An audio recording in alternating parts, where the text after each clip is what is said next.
Stop. Ini pertanyaan yang sangat menarik. Mengapa guru di negara maju lebih khawatir jika anak muridnya tidak bisa mengantri ketimbang tidak bisa menyelesaikan matematika? Seorang guru di Australia pernah berkata, "Kami tidak terlalu khawatir anak-anak sekolah dasar kami tidak pandai matematika. Kami jauh lebih khawatir jika mereka tidak pandai mengantri." Saya tanya, kenapa begitu? Dan dia pun menjawab, satu, karena kita hanya perlu melatih anak 3 bulan saja secara intensif untuk bisa matematika.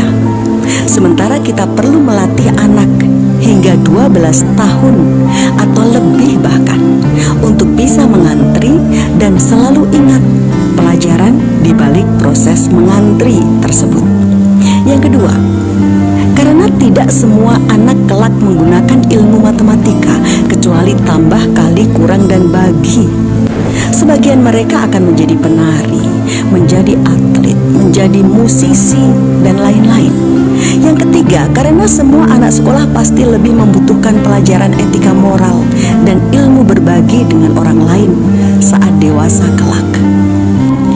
Jadi apa pelajaran penting di balik budaya mengantri? Banyak sekali. Yang pertama, anak belajar manajemen waktu. Jika ingin mengantri paling depan harus datang lebih awal dan persiapan juga lebih awal. Kemudian yang kedua, anak belajar bersabar menunggu gilirannya jika ia mendapat antrian di tengah atau di belakang. Kemudian yang ketiga, anak belajar menghormati hak orang lain. Yang datang lebih awal akan dapat giliran lebih awal. Kemudian yang keempat, anak belajar disiplin setara, tidak menyerobot hak orang lain. Kemudian yang kelima, anak belajar kreatif untuk memikirkan kegiatan apa yang bisa dilakukan untuk mengatasi kebosanan saat mengantri. Kalau di Jepang biasanya orang akan membaca buku saat mengantri.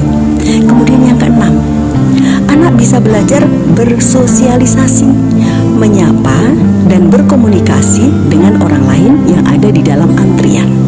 Yang ketujuh, anak belajar tabah dan sabar menjalani proses dalam mencapai tujuannya. Yang kedelapan, anak belajar hukum sebab akibat, bahwa jika dia datang terlambat maka konsekuensinya antriannya di belakang. Yang kesembilan, anak belajar disiplin, teratur, dan menghargai orang lain. Kemudian yang kesepuluh, anak banyak belajar tentang rasa malu apabila dia menyerobot hak orang lain. Masih banyak pelajaran lainnya. Anda bisa menemukan sendiri ya. Saya menerima tulisan ini dari sebuah grup WhatsApp.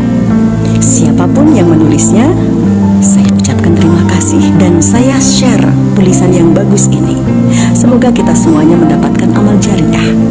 Amal jariah untuk penulisnya, amal jariah untuk yang menyimak dan mengambil pelajarannya, maupun amal jariah untuk yang menge-share, sehingga materi ini makin meluas dan mencerahkan.